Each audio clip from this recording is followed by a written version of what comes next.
There were a lot, and he says, hey, we should stay out here a few more days. And I'm like, we're game.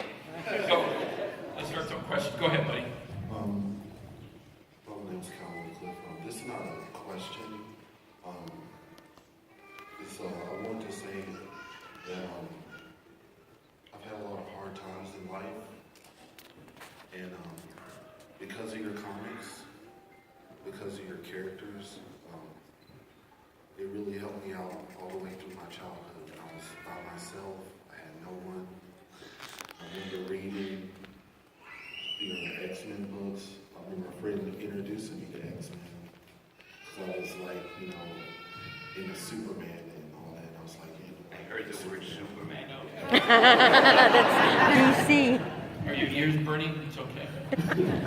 And he said, no, there's this character named Rogue, and she could beat Superman if she took his powers. And I was like, really? Yeah. And he showed me this character, and then it was his X-Men book, and I remember reading through it, and I said, all these characters. It's not a question, he's writing a book. I'm sorry, but I'll make it short. I think because of you, your story's why I'm here today. Without your books, and I don't know if I'd be here. So. Okay, I just have to warn you about one thing. Even though I look like a model of physical perfection, my hearing has gotten so bad, I'm like half deaf. So when people ask questions, all I hear is so he translates for me, so that's why I have to have him repeat the question, the answer. What did he say? I hope you can hear.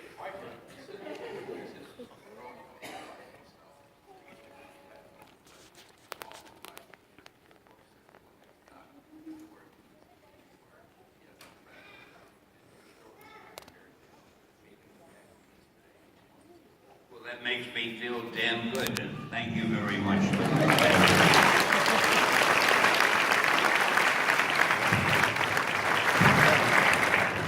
I just want to thank you for creating such amazing characters for all of us to read for so many years. Thank you for that. And then I wanted to know if there's a character we haven't met yet that's in your mind that we might get to meet soon. I think I've written just about everything I've thought about. But if there is a new one, I'll come, it'll hit me and I'll write about it and you'll see. Excellent. Thank you very much. I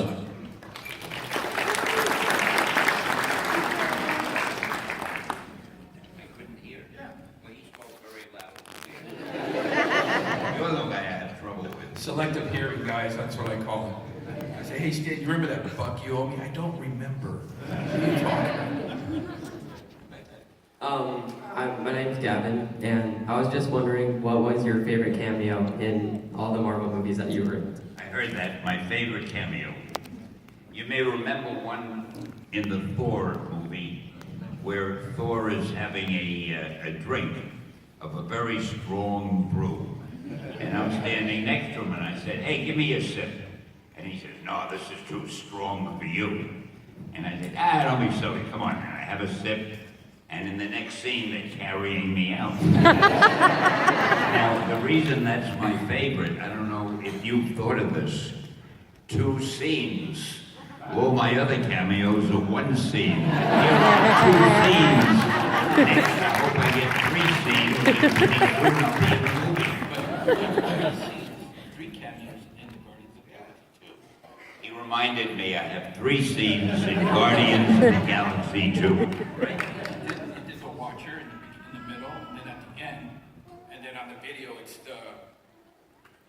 Video, the dancing video, the disco video. It was funny. They can't get enough of me. So 3, we're up to 3. Thank We're you. looking for 4.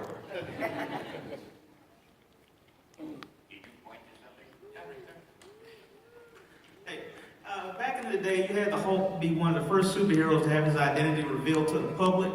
So I was wondering, have you ever thought about letting him keep his secret identity?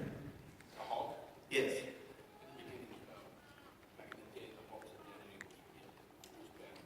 Now I can't hear you.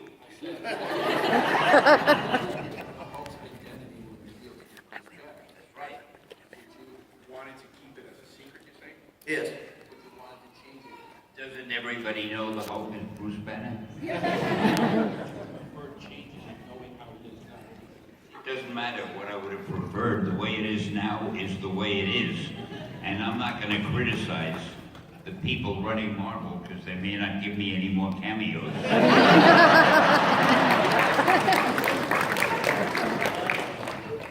Nah, the Hulk is okay the way he is. He doesn't worry about things like that. He just smashes things. Hulk smash. That's some of the best dialogue I ever wrote. Thank you. Good afternoon, Sam. I didn't see him point to anybody. Why is somebody talking and you didn't point to him? I have to see you point to somebody. It's right there. Did you point to him? Yes, Okay, good afternoon. Who is your most underappreciated character?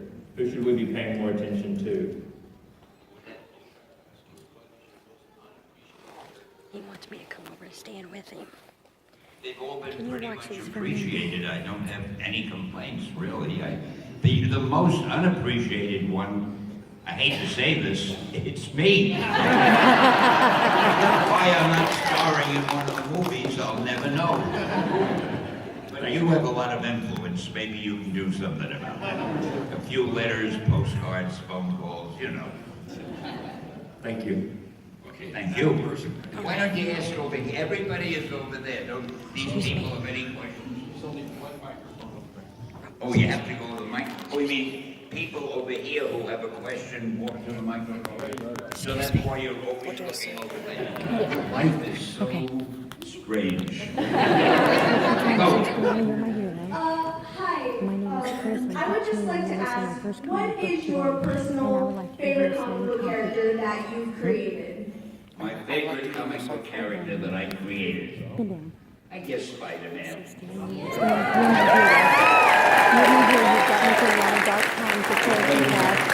He's the most like me. He's good looking. And I released my Yeah, I first like comic book today, Spider-Man. and I wanted to give you Alright, this thank you. weekend. Thank you. Signed copy.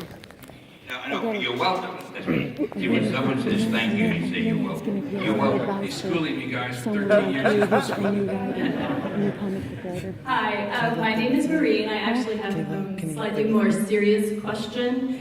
I know that in Europe there are a lot of mythologies that, like King Arthur and Roland, and I kind of thought that the comic book heroes and their stories, especially since they've been going on so long, are sort of a mythology for America. They're the mythology for America. That sounds very important and impressive, and I love that. So I'm a mythologist. Yeah, I think so, because your stories are long-lasting, they change, they get retold, adapted. So thank you for making myths for us. Well, you're welcome. I did it all for you. Thank you. I like when they say nice things. Not like when they get out of here. It's different. Anybody else? Yes, right there. You can see the people there. See, not only do I not hear well, there are people there. Talk loud. Hello, Sam. Hello. You are my hero, and you're a hero, so God got me through a lot of dark times. Okay, tell him, go ahead and tell him, say, your name is Chris, I'm you're very releasing the glad. first A, book. I'm glad I'm your hero. And B, I'm glad my heroes have gotten you through stuff. So that's about as complete an answer as I can think of giving. My name is Chris, and I am releasing my first comic book today.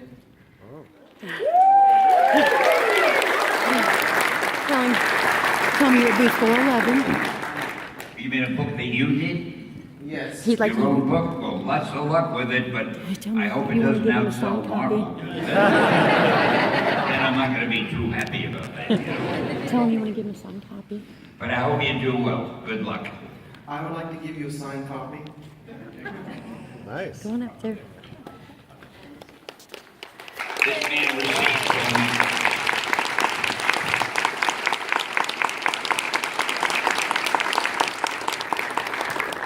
Now, ask him if he has any advice for a new writer like you. Ask him if he has any advice for someone like you. Hey, it's not quite a comic book, it's more like a graphic novel. It's got more words than the average comic.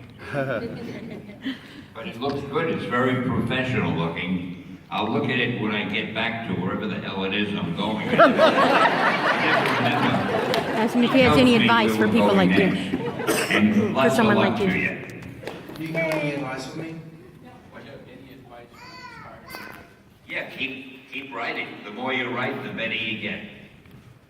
Thank you. And write stuff that you like. Don't write something that you figure, it's not bad, but I think they'll like it. You never know who they are or what their taste is, but you know your own taste. So always write something that you think is great, and the chances are there are other people who have the same kind of taste. So always write for yourself as your audience, and write stuff where you say, boy, that's good. I did that every night. I look at what I wrote and I go, boy, that's good. It drove my wife crazy. Hi, Stan. Hi. My name is Emily Orbison, and I've heard on a couple fan blogs that the character Dr. Octopus from Spider-Man was based off of the singer Roy Orbison. Is that true? That was so high. The voice was on such a high level I couldn't make out. Dr. Rock. Based on what? You can go sit with him. No, I just dreamed them up.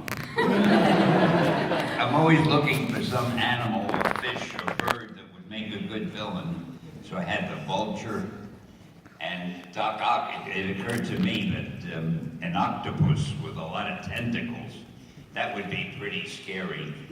So that was all as simple as that. Oh, I like the name, Doc Ock. See, the thing about our competing company, I won't mention their names. Well, they don't really compete. They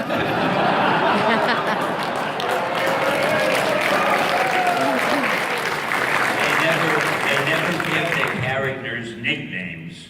Like they would call him Dr. Octopus. But somehow Doc Ock has a warm and tender feeling. It makes you care a little bit for him. All right, I don't want to make a speech. Go ahead. Go to the next one. Hello, Stan. Heard you in a few podcasts. Wasn't I great? Excelsior. I wonder, people get a little starstruck around you. Have you ever been starstruck around anyone else? I missed that. All the celebrities you've met,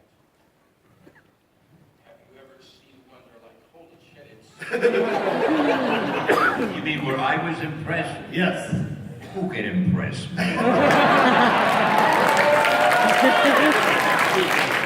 I'm impressed with all of them. I've met a number of celebrities, and I'm almost in awe of them. People who've done really great things, and I've met a lot of them.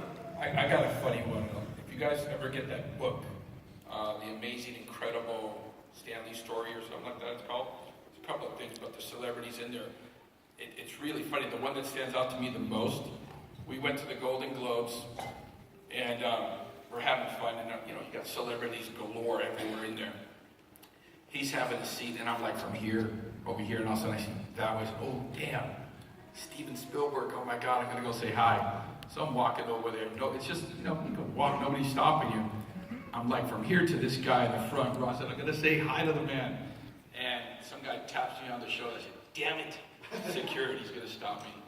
And the guy goes, excuse me, and I turn around and I go, oh shit, it's Brad Pitt. And I'm like, hey, how you doing? And he goes, by the way, are you with Mr. Lee? And I go, yeah. Hey, would it be okay if I say hi to him? And I say, yeah, come on over. So we walk over, I go to Stan, hey Stan, Brad, Stan. He fanboyed out. It was just like, hey, tell me why the reason the Green Goblin this and why the Kingpin is just going off, And the photos that you see in there, they're true. The thing that stood out the most, this is Brad, well, I'm Brad, and then that's Stan. blah, blah, blah, and all of a sudden I'm back over here. I see his wife coming up behind him. So she stands right here, like, boom, you can't miss me. And all of a sudden, Brad is just, and I'm just like, okay, he's not gonna say something. And then finally she starts tugging on his jacket. And he's just going off, tugs on his jacket again, and then finally we turn, honey, aren't you gonna introduce me? Oh yeah, Stan. Angie, Stan. So Stan, what were you saying about that? I swear to God, man, it was just like, he blew her off, and they were just going at it, just talking, and that was it. And then the only one that stood out to me, which was, I found a letter, and he gets a lot of letters from different celebrities, and he piles them up and just leaves them there, and I was just going through it. There was one that stood out the most, is one that came, back in the day, they used to send letters that had these, the trimming of the letter itself had this red, white, and blue trimming, and that meant overseas.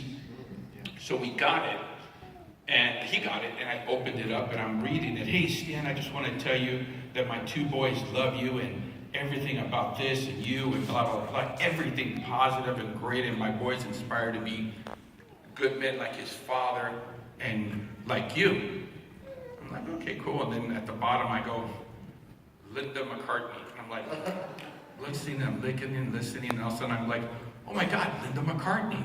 And it was from her. And then I start going through all these letters, and he has letters like that. From different people, from presidents, first ladies, actresses, some of them, I love you, Stan, if there's anything I can do for you. And I said to him, Stan, you got all these letters. You know what he tells me? Yeah, just put them with the rest of them over there. But no, he's very humble. And when he meets a lot of the celebrities, they're just like all of us, fanboys. I may write a book. Celebrities are like people. It's true. It's true. No, George Clooney, another guy, man, going through CNN, walking through there.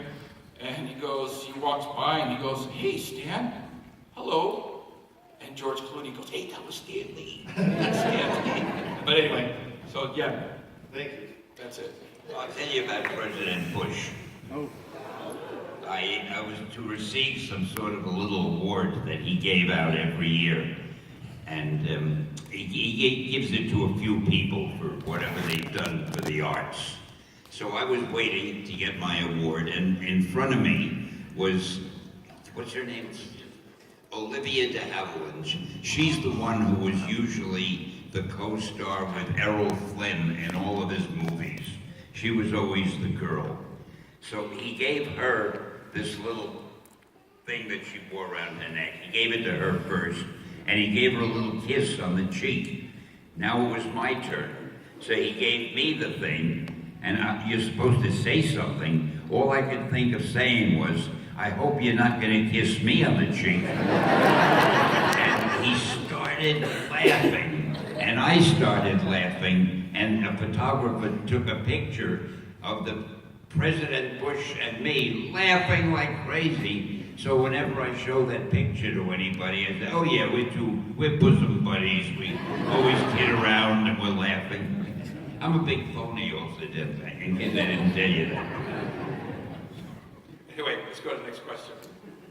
In 1970s, late 1970s, when the rock group Kiss had their own comic book through Marvel, and they poured their blood into the red ink, what was that experience like? What experience? The one with Kiss, oh, yeah, what's the name of the Kiss leader? Gene Simmons.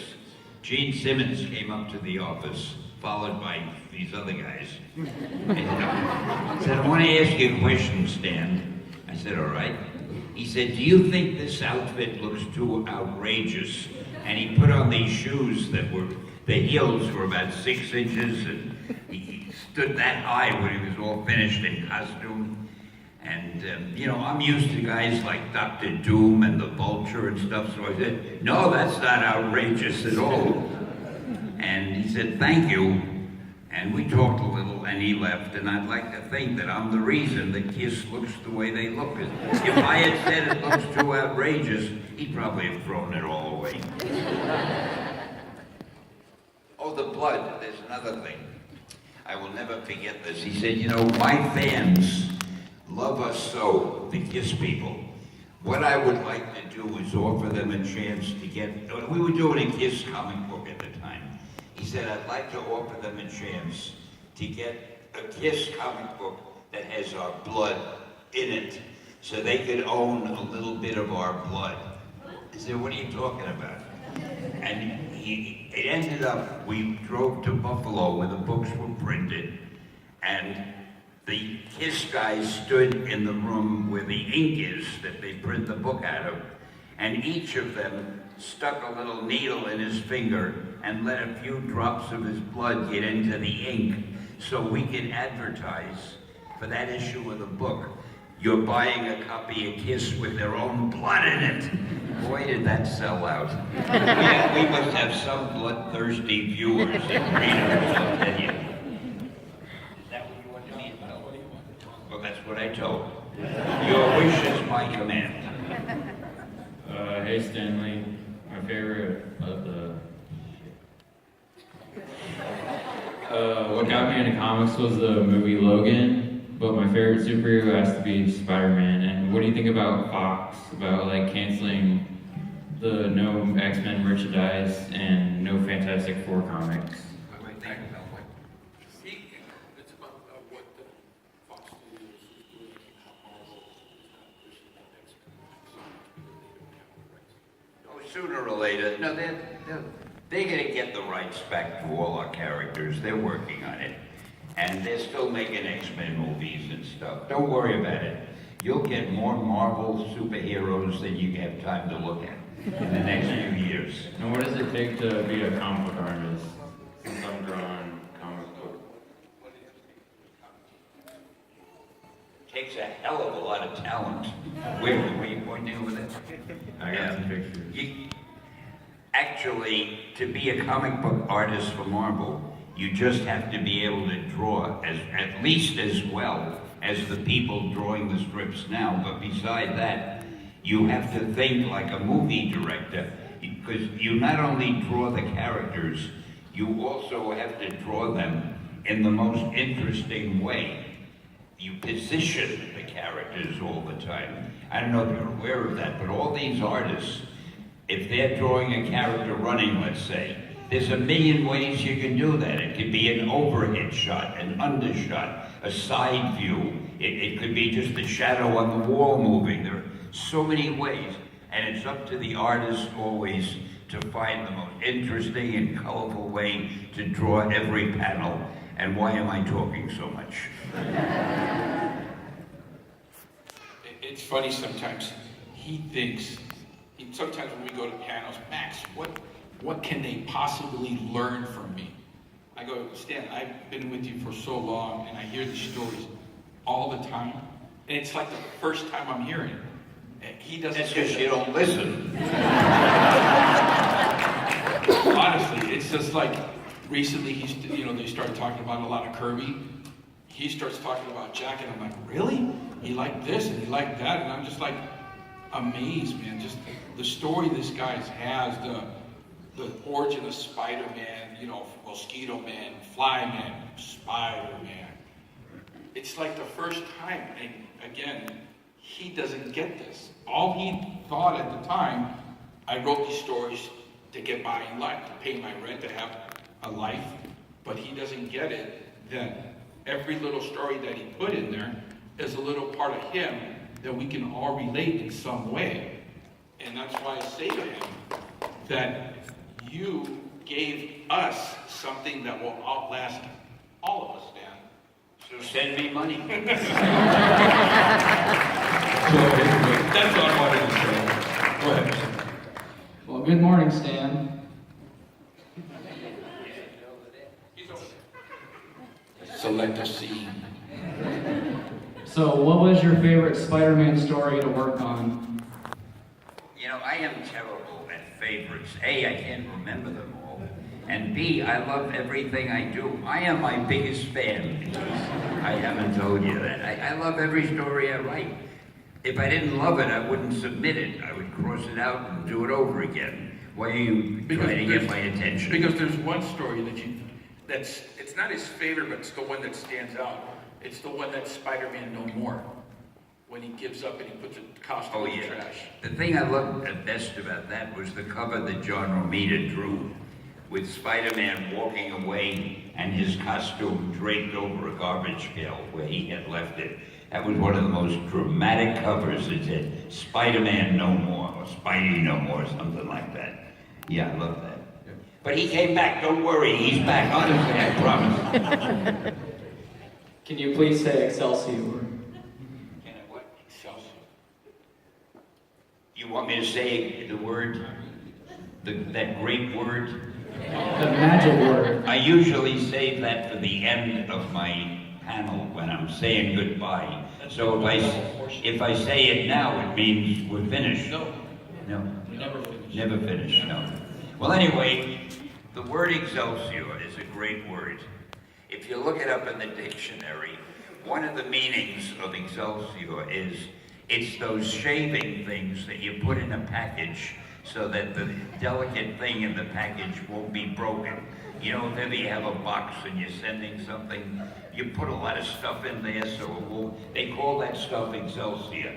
That's not the Excelsior I'm talking about. They call it popcorn now? I didn't know that. But they're afraid to use my word. And in New York State, and I come from New York, in New York State, the Great Seal of the state has the word Excelsior on it. And I always wondered what it meant, so I looked it up.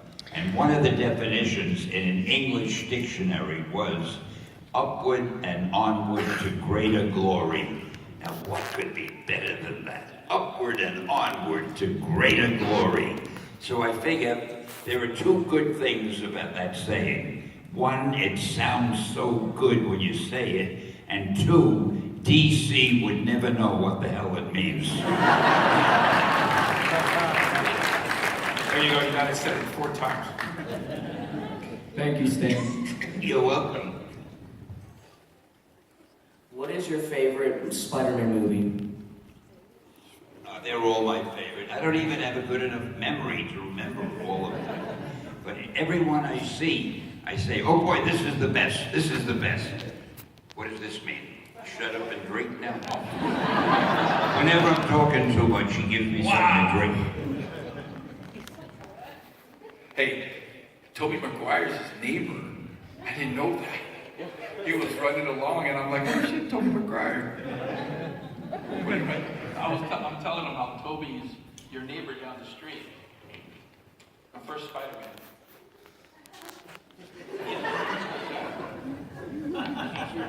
Yeah, he's still there. It's fun, man.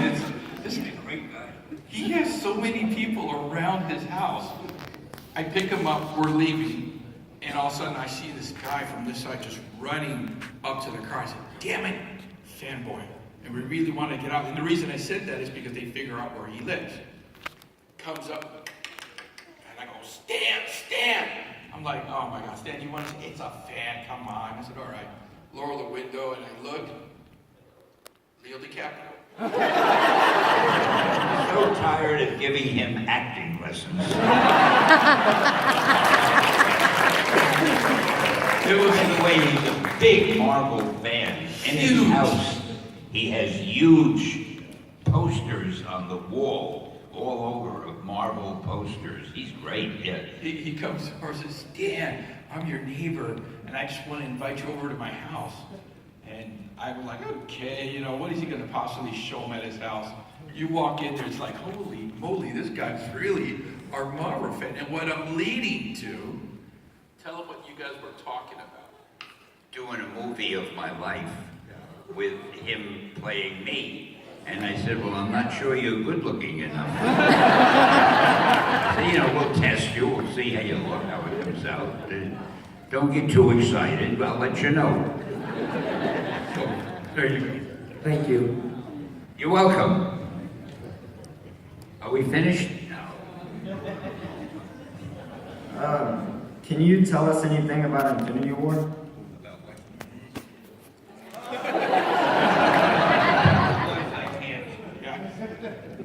And the story on that part, tell you this. We were at a panel, I'm never on stage with him. He was on a panel with somebody. A friend was in the back, I ran back there. This is the time when Spider-Man, I think it was Spider-Man 2 where the lizard was in it. I think, I don't remember. Yeah, it was a lizard.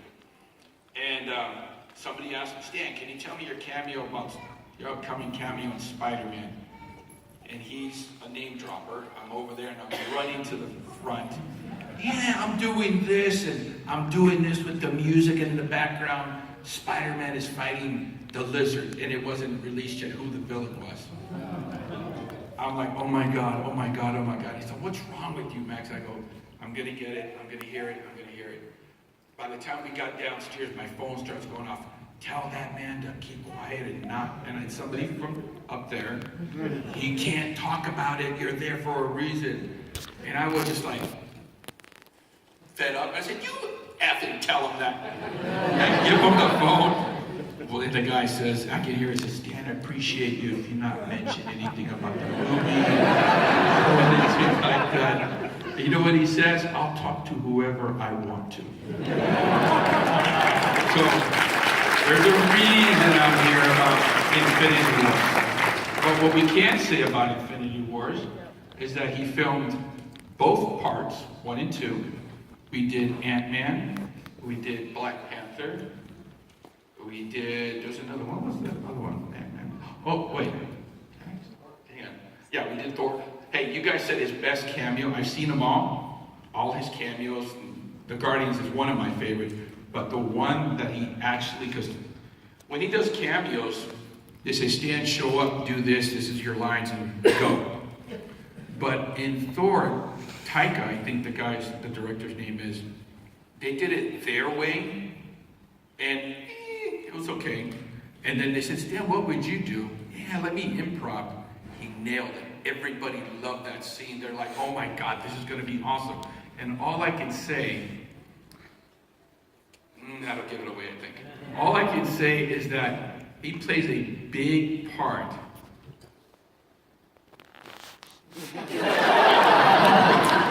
It's like red line. All I can say, he plays a big part in someone's scene.